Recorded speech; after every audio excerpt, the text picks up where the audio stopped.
Hay una pregunta que, si somos honestos, nos hemos hecho tal vez a todos en algún momento de nuestras vidas, en algún punto, y es algo que está ahí como susurrando en el corazón de un creyente y es una duda que a veces golpea con mucha fuerza.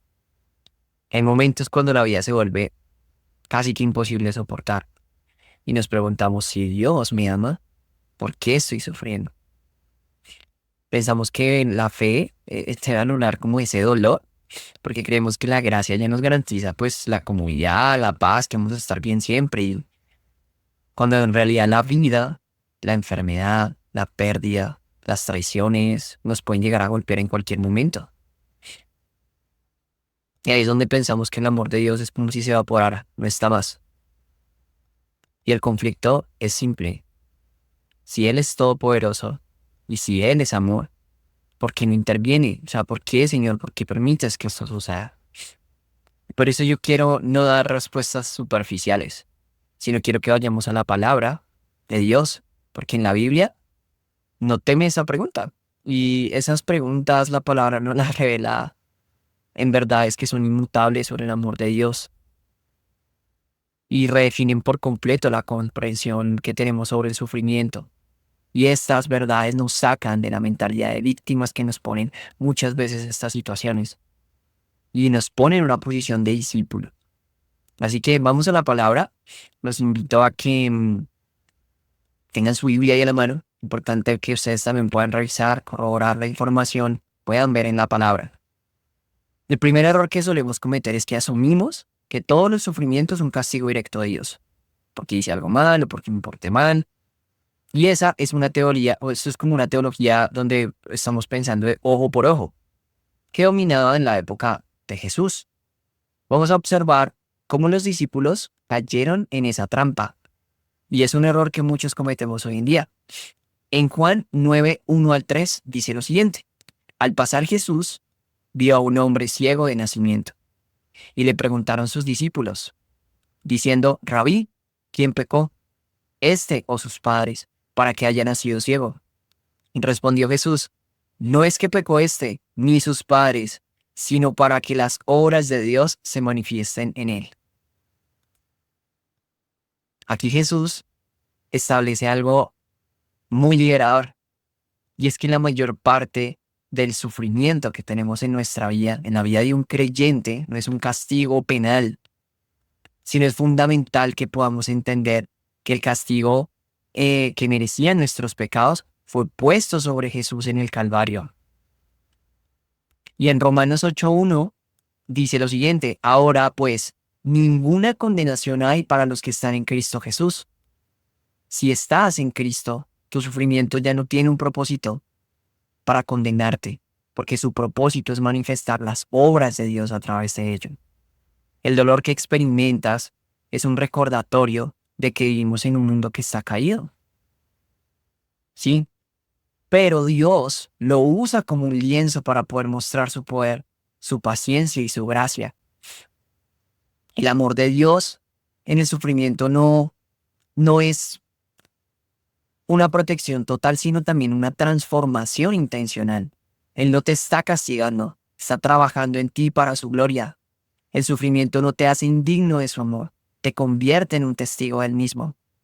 Y muchas veces es que nos pasan situaciones muy complicadas, difíciles, que se nos sale de la mente, de lo humano poder entender, pero Señor, ¿cómo esto va a ser para mi bien? Pero el Señor dice que todas las cosas obran para bien de quienes lo aman. Hay un segundo error que también podemos estar cometiendo, y quizás el, el que más nos puede llegar a atormentar es creer que ese sufrimiento es la prueba también de la ausencia de Dios. Sentimos el dolor, oramos y no vemos como que el obstáculo se quite, la dificultad, la tribulación, y concluimos o podemos llegar a concluir que Dios nos abandonó. Y la Biblia, sin embargo, nos da una de las promesas más fuertes y más hermosas que confrontan directamente ese sentido de abandono. Así que les pido que miremos en Isaías 43:2, dice, cuando pases por las aguas, yo estaré contigo, y si por los ríos, no te anegarán. Cuando pases por el fuego, no te quemarás, ni la llama arderá en ti. Miren cómo Aquí dice cuando pases. No dice si no pasas, ni si te saco de ello. Dice cuándo. Dios nos promete una vida libre de aguas o de fuego, o de fuego. Dios no nos promete eso. Él nos promete su presencia garantizada en medio de ello. En medio de esa dificultad, en medio de esa tribulación, en medio de ese problema que creemos que es imposible de solucionar, en medio de ese dolor. Y la mayor expresión de este compañerismo lo vemos también en Jesús. En Hebreos lo explica. Hebreos 4, 15 al 16 dice: porque no tenemos un sumo sacerdote que no pueda compadecerse de nuestras debilidades, sino uno que fue tentado en todo según nuestra semejanza, pero sin pecado. Acerquémonos, pues, confiadamente al trono de la gracia, para alcanzar misericordia y hallar gracia para el oportuno socorro. Tu Dios es un Dios que conoce el dolor. Él conoció el hambre, el rechazo, la traición, lo que es la agonía absoluta y profunda. Tú no tienes por qué explicarle tu dolor a un Dios como si fuera distante, como si no lo hubiera vivido. Puedes ir a un sumo sacerdote que se compadece, que te entiende, que sabe por lo que estás pasando. Y el amor de Dios en ese sufrimiento no es que sea un milagro de escape, sino es un milagro que te sostiene, que te cuida, que te cubre. No necesitas que Dios cambie tu circunstancia para saber que Él te ama. Solo necesitas su presencia para poder caminar a través de esa circunstancia que te está pasando. Él es el socorro oportuno. Tú lo único que necesitas hacer es creerle y avanzar. Y se puede todo estar destruyendo a tu alrededor, todo te puede decir todo lo contrario. Pero si tú crees en Él, porque Él está en ti, vas a poder pasar esas pruebas. Hay otra verdad también aquí en esto, y es que el sufrimiento forja el carácter. Porque debemos entender que el amor de Dios está centrado en una madurez, no en nuestra comodidad. Muchas veces le pedimos a Dios: Señor, me gustaría que esto fuera de esta manera, yo quiero que esto sea de este modo, porque esto no es así, ¿por qué? Porque son muchas quejas, muchas peticiones egoístas en donde queremos y creemos creer cómo es que tenemos que tener las cosas para que ahí sí Dios entonces nos ama y nos quiere y ahí sí nos cuida. Pero el Señor, que conoce pasado, presente, futuro, todas las probabilidades de lo que puedes llegar a ser, de lo que eres ahorita y de lo que vas a hacer más adelante, Él sabe qué necesitas para poder llegar a Él. Él sabe qué necesitas para que puedas madurar en Él. El amor de Dios busca nuestro bien eterno, no un bien pasajero por unos solos días o por un momento. Y es que seamos conformados a la imagen de su Hijo. Ese es el propósito. El propósito es que nosotros seamos como su Hijo, a través de Él. Si nuestra vida fuera solo un camino de rosas, seríamos muy débiles, seríamos malcriados y arrogantes seguramente. El dolor es como ese gimnasio para nuestra alma. Y Pablo lo desarrolla muy bien en un pasaje que se suele leer muy rápido, pero es muy clave en eso que estamos hablando. Los invito a que vayamos a Romanos 5:3-5 y dice lo siguiente: y no solo esto, sino que también nos gloriamos en las tribulaciones, sabiendo que la tribulación produce paciencia, y la paciencia carácter probado, y el carácter probado esperanza, y esta esperanza no nos defrauda. He tenido la oportunidad de leer esto en otras versiones, esta es la Reina Valera 60, pero en una que dice que la tribulación produce paciencia, la paciencia produce prueba, y la prueba produce esa prueba, ya que ha sido probada, te da esperanza, y la esperanza no nos deja en vergüenza. Ponte a pensar tú, ¿cómo vas a avanzar si crees que ya estás perfecto, que todo está bien, que no, todo bien, Señor, dame todo lo que yo quiero, lo que a mí me gusta y como yo quiero, Jorge Andrés? Porque así es mi vida correcta. Y el Señor te mira más adelante y se da cuenta que, ok, me va a dar estas llaves, me pidió las llaves de una casa. Y resulta que me dio las llaves de la casa en el momento que yo dije, como yo quería, pero ya ve lo que voy a hacer con esa casa. Y resulta que lo que va a pasar ahí no le va a agradar a Él. Lo que voy a hacer en ese lugar no es algo que Él quiere para su propósito, para que yo realmente lo ame, para poder demostrar ese amor. Y así todo el tiempo estamos pidiéndole cosas al Señor que nosotros queremos a la forma en la que nosotros queremos. Pero precisamente esas pruebas que nos duelen, que nos lastiman, que son difíciles de poder pasar, ahí es donde nosotros nos humillamos y decimos, Señor, yo no puedo con esto. Padre, yo no puedo. O sea, me queda imposible, pero tú sí puedes, Señor. Por eso vengo a ti y te pido que me ayudes en esta circunstancia tan complicada por la que estoy pasando. Tú puedes, Señor. Quiero que tú te gloríes en esta situación, porque yo no puedo, pero tú sí. Y voy a ver tu milagro, tu poder, actuando a través de mi vida, para que toda la honra y la gloria sean para ti. Y hay que tener paciencia. Qué difícil es ser pacientes, ¿no? Muy difícil esperar en los tiempos de Dios cuando Él realmente diga, ahora sí es el momento. Es muy complicado. Tener un carácter aprobado. Que Dios diga, ok, tuviste esta prueba, la has pasado, te apruebo porque conozco tu corazón y ahora sí has entendido. Estás actuando como mi hijo está actuando a través de ti. Permito que ahora pases. Y eso crea una esperanza. La esperanza es eso, es ver que Él en el momento va a hacer esa obra. Y ya después viene toda la honra y la gloria del Señor a través de esas pruebas. Y decir, Señor, hay pruebas que duran días, semanas, meses, años. Y sabemos cuánto puede llegar a durar la prueba. Hay todo tipo de pruebas, enfermedades, circunstancias en la familia, con la pareja, con los hijos. Esas tribulaciones son las que nos ayudan a sostenernos en Dios, a volver a Él, a decir, Señor, te necesito.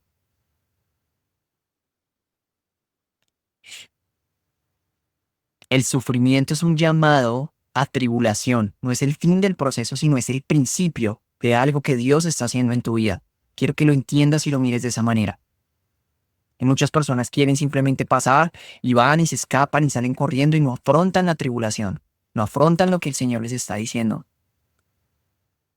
El Señor los quiere confrontar para que ustedes puedan avanzar, para que podamos crecer, para que podamos tener una fe más fortalecida. La tribulación es igual a esa paciencia, porque ese dolor nos enseña a esperar en Dios y no actuar impulsivamente por lo que nosotros querramos o pensemos. Y Él nos va hablando a través de su palabra. Luego viene esa paciencia y ahí es donde viene la firmeza, porque desarrollamos una solidez que se vuelve moral y espiritual, que no se va a quebrar ante cualquier adversidad, ante ninguna. Pero eso es un proceso. Y allí cuando ya lo logramos y estamos firmes en él, viene el carácter aprobado. Y ahí comienza la esperanza. Porque la esperanza aquí no es con un deseo agua y que pasa y ya, sino es una certeza inquebrantable de que Dios es fiel, porque ya lo hemos visto obrar, porque ya nos muestra, nos dice, mira, yo soy Dios Todopoderoso, te lo dije que iba a ser así, y así está haciendo. Tú tuviste fe en mí, confiaste en mí, y ahora yo te apruebo y te voy a permitir ver esto. Quiero que goces de mis riquezas, de lo que tengo, pero tiene un orden, y Dios te ama. Si Dios te ama, ¿por qué vas a sufrir? Él te ama demasiado como para dejarte así como estás. Y Él usa ese dolor para quitar todo lo que no se parece a Cristo y poder dejar solo lo que es eterno, solo su Hijo. Y además, nuestro sufrimiento tiene también un propósito relacionar. Es poder relacionar. Aquí en 2 Corintios, capítulo 1, versículo 3 al 4 dice, Dios de toda consolación, el cual nos consuela en todas nuestras tribulaciones, para que podamos también nosotros consolar a los que están en cualquier tribulación, por medio de la consolación con la que nosotros somos consolados por Dios. Y esto es algo que yo estoy aprendiendo hasta ahorita.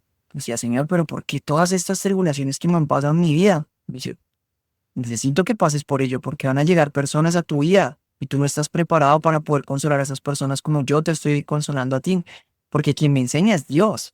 No yo inventándome allá, es que caí de esto en su palabra, lo voy a hacer tal cual, no. Señor, enséñame. Y Él me ha consolado, Él ha ungido todo ese dolor. Y dice, ok, te duele, es muy doloroso, ¿verdad? Mira, has cometido estos errores. Yo te había dicho que no hicieras eso. Tú decidiste hacer esas cosas. No pudiste con lo que te enseñé. Te voy a explicar y te voy a mostrar cómo lo hago yo. Y Él a través de lo hermoso que es, Ahí yo transformando todas esas cosas y explicándome y mostrándome por qué cada cosa y por qué cada una de esas circunstancias tenían que ser de esa manera, para transformar mi corazón a Él, a su semejanza, lo que Él quiere que yo pueda hacer. Y cuando llegue otra persona, yo pueda brindarle eso. Es eso lo que Él quiere. Y que nosotros siempre vayamos a Él, siempre a Él, siempre a Él. Cuando llegue una persona, sin importar si conoce o no de Él, pues Él ya va a estar actuando a través de nosotros y vamos a poder brindarles también de ese amor, no nuestro, no esa consolación nuestra y vana y que va simplemente a poner una curita y ya, sino es Él a través de nosotros. El dolor que experimentas hoy te está calificando para ser un instrumento de sanidad el día de mañana. Tu dolor no es solamente por ti. Dios te consuela para que tú puedas consolar. Y yo quiero concluir este mensaje con que hay una esperanza, y en esa esperanza es donde está el triunfo. Si Dios me ama, ¿por qué sufro? No, y no se encuentra en el por qué, sino en quién es Él y qué hace Él en esa adversidad contigo. La vida de fe no es un escape de la realidad, sino es un recurso para enfrentar la realidad. Mira, tú puedes intentar escaparte en drogas, en alcohol, en sexo, en comprar cosas, en querer tener cosas, en buscar validación, pero nunca, nunca vas a encontrar la paz si no estás en una vida de obediencia ante el Señor, si no estás buscándolo a Él primeramente. Solo Él puede consolarnos de todas esas otras cosas que causan todo lo que acabo de mencionar. La única manera de vivir victoriosamente en medio de cualquier sufrimiento es anclarse completamente a la esperanza de que Dios ya ha triunfado sobre todo ese dolor y la muerte y el pecado. Y entonces ponemos nuestra mirada en Él. En Apocalipsis 21:4 dice, enjugará Dios toda lágrima de los ojos de ellos, y ya no habrá más muerte, ni habrá más llanto, ni clamor, ni dolor, porque las primeras cosas pasaron. Mira, yo te invito hoy a que hagas un acto radical de fe. No le pidas a Dios que te quite el dolor, sino que cambie tu perspectiva sobre el dolor. Pídele, pídele, Señor, no entiendo, me duele. Pero decido confiar en que ese dolor no es un castigo, sino es una herramienta para un propósito mayor. Te doy mi angustia y te pido por tu presencia inquebrantable en mi vida. Quiero que forjes en mí el carácter que solo pueden hacer en el fuego de la prueba, Señor. Si hoy te sientes separado o separada, recuerda que en Cristo no hay condenación. Si te sientes solo o sola, recuerda que Él está contigo en las aguas, en donde sea que tú estés, no importa la circunstancia. Si te sientes quebrado o quebrantada, recuerda que Él está haciendo una obra de carácter probado, está siendo probado en ti. Él está probando tu carácter. Y tu fe se vuelve real cuando tu esperanza se ancla en su fidelidad. No en tu comodidad, ni en lo que a ti te gusta, ni como tú quieres. Aférrate completamente a Él. Y verás que incluso en cualquier parte, el amor de Dios es suficiente para lo que tú quieras. Amado Padre, Señor, te damos gracias por un día más de vida, Señor. Gracias porque tú nos permites estar aquí utilizando nuestra vida para poder buscarte, Señor. Porque no estamos perdidos en el mundo ya. Tú nos has tomado. El precio de esto ha sido complicado. Han pasado batallas, han pasado tribulaciones, Señor. Tormentos y cosas muy complicadas. Pero sabemos que en tus manos, Señor, tenemos toda la esperanza. Queremos ser aprobados por ti. Queremos tener un carácter que te honre, Señor Jesús. Por eso te pedimos que seas tú obrando en nuestras vidas para poder cumplir tu palabra, Señor. Te damos gracias en el nombre amado de tu Hijo Jesús. Amén. Bueno, te deseo una semana llena de mucho amor de Dios, sea como sea que estés pasando, la circunstancia que estés pasando, que Dios esté enfrente, al pie de ti, por encima de ti, que toda tu vista, tu mente estén fijados en Él, para que puedas sobrellevar lo que sea que esté pasando en tu vida. Y recuerda que la tribulación es algo que te ayuda a poder llegar a Él, a fortalecerte y a poder tener ese carácter aprobado. Ten una bonita semana. Chao, chao.